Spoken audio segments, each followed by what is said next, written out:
தேவனுக்கே மகிமை உண்டாவதாக. சிநேகிக்கிற தேவன். மல்கியா 1:2 நான் உங்களை சிநேகித்தேன் என்று கர்த்தர் சொல்லுகிறார். இந்த வேத வசனம் முழுவதுமே வாசிக்கும் பொழுது, ஆகிலும் யாக்கோபை நான் சிநேகித்தேன் என்று கூறுகிறார்.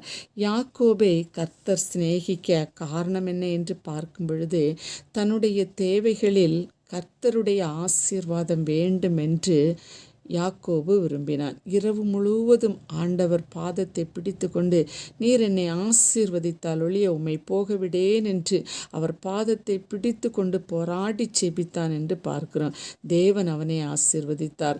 அவரோடு போராடி ஆசீர்வாதத்தை பெறுவது ஆண்டவருக்கு பிரியம். எனவேதான் யாக்கோபு என் சிநேகிதன் என்கிறார். அவன் சகோதரனாகிய ஏசாவை பார்க்கும் பொழுது, ஒரு நேரத்து ஆகாரத்திற்காக சேஷ்ட புத்திர பாகத்தை விற்று போட்டான். தன் உரிமை பத்திரத்தை விற்று தன் பசியை ஆற்றினான் என்று பார்க்கிறோம். அவன் ஆண்டவரிடம் கேட்டால் போதுமானதாக இருந்தது. காரணம், இஸ்ரவேல் ஜனங்களை வழிநடத்தின பொழுது தாகத்திற்கு கண்மலையை பிளந்து தண்ணீர் கொடுத்தார். பசிக்கு அவர் மன்னாவும் காடை இறைச்சியும் கொடுத்தார். அப்படிப்பட்ட அற்புதங்களை செய்பவர் ஏசாவுக்கு ஆகாரம் கொடுத்து போஷிக்க மாட்டாரா?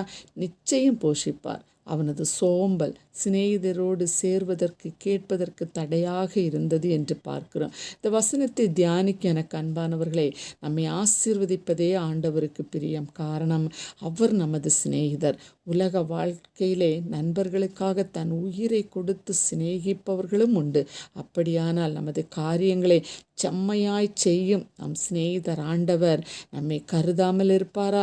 கேட்கிறவன் எவ்வனும் பெற்றுக்கொள்வான். இந்த காலை வேளையில் நமது தேவைகள் எதுவாய் இருப்பினும், குழந்தைகளுடைய தேவைகள் எதுவாய் இருப்பினும், நான் உங்களை சிநேகித்தேன் என்ற ஆண்டவரிடம் கேட்டு ஆசீர்வாதத்தை பெற்றுக்கொள்வோமா? ஜெபிப்போம். அன்புள்ள இயேசு சுவாமி, நீர் எங்கள் சிநேகிதராய் இருப்பதற்காக நன்றி. எங்களுடைய தேவைகளை அறிந்து உதவி செய்கிறவரே ஆக இருக்கிறீரே, உமக்கு நன்றி. இயேசுவின் நாமத்தில் பிதாவே, ஆமேன்.